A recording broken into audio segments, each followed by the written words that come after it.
Bom, vamos começar com um caso que a gente vê na emergência, né? Aquela dor torácica súbita, muito forte, que vai para as costas, e aí o raio-x vem com aquele mediastino alargado. A suspeita principal que logo acende é dissecção aórtica aguda, certo? Exatamente. É um cenário bem clássico e preocupante. E olhando o material, um fator de risco fica muito claro: a hipertensão. Principalmente aquela mal controlada, sabe? Histórico de não seguir o tratamento direito e até sinais no eletro, tipo hipertrofia ventricular esquerda. Mas assim, qual é o problema mecânico aí? O que está acontecendo na aorta? Olha, o problema é pura física, né? Cada vez que o coração bate, o ventrículo esquerdo ejeta sangue com muita força na aorta. Isso faz a pressão subir muito rápido. Numa aorta que já está, digamos, fragilizada pela dissecção, essa subida brusca de pressão cria um estresse enorme na parede. É uma força de cisalhamento, tipo um rasgo mesmo, que pode piorar a dissecção. Ah, entendi. Então não é só baixar a pressão total, mas controlar essa pancada de cada batida. Como que o tratamento médico entra para ajudar nisso? Precisamente. O foco principal do tratamento inicial é diminuir esse estresse de cisalhamento. E a chave para isso é reduzir a velocidade com que a pressão sobe na horta. Tecnicamente, a gente quer diminuir o DPDT, sabe? A taxa de variação da pressão no tempo. É o que a gente chama de terapia anti-impulso. A ideia é assim, amortecer o golpe de cada batida na horta. Nossa, é interessante isso de focar na velocidade da pressão, não só no valor final dela. E qual é o remédio, a ferramenta principal para começar esse controle? A primeira escolha geralmente é um beta-bloqueador na veia. O esmolol é muito usado. Ele é um bloqueador beta-1 seletivo, então age mais no coração. E a grande vantagem dele é a meia-vida curtíssima, coisa de minutos. Isso permite ajustar a dose bem direitinho por infusão contínua.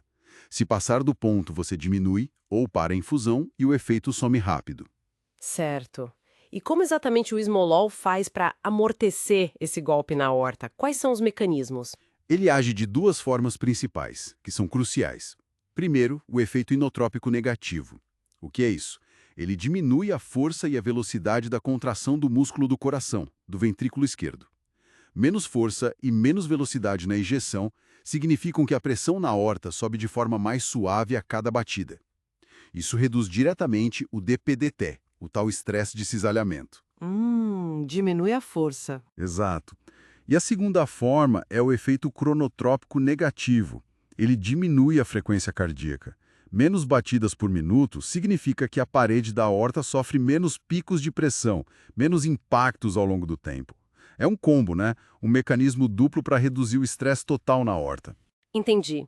Então, primeiro a gente controla a força e a frequência com esmolol, mas e a pressão arterial em si?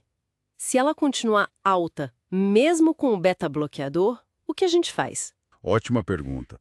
Depois que a gente otimizou o controle da frequência e da contratilidade com o beta-bloqueador, se a pressão sistólica ainda estiver acima da meta, geralmente a gente quer abaixo de 120 milímetros de mercúrio, aí sim podemos adicionar um vasodilatador. Drogas como nitroprussiato de sódio ou a nicardinipina entram para reduzir a resistência lá nos vasos periféricos e baixar mais a pressão. O esmolol, por ser beta-1, mexe pouco com os vasos, né? Vasodilatador sozinho, sem o coração já estar freado pelo beta-bloqueador, é perigoso. Por quê? A vasodilatação rápida baixa a pressão, certo? O corpo reage a isso com taquicardia reflexa. O coração acelera para compensar. E essa aceleração, talvez até com o aumento da força de contração por reflexo, ia aumentar demais o DPDT, o estresse na horta. Seria jogar lenha na fogueira. Primeiro a gente controla o impulso do coração, depois ajusta a pressão final. Faz todo sentido agora.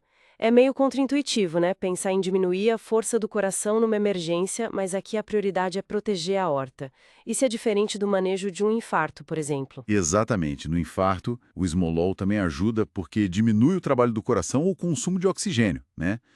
Diminuindo força e frequência. Mas na dissecção aórtica, o objetivo primário, número 1, é reduzir o estresse mecânico, o cisalhamento na parede da aorta. Proteger o vaso é a prioridade total. Entendido. Ah, e tem um detalhezinho. Essa redução da força e da frequência pode até aumentar um pouquinho a pressão dentro do ventrículo esquerdo antes da contração.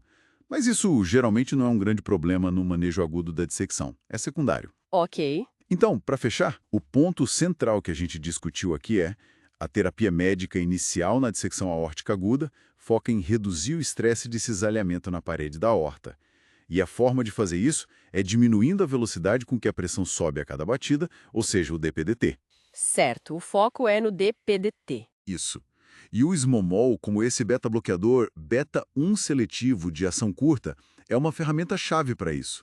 Ele age diminuindo a velocidade da contração do ventrículo e a frequência cardíaca.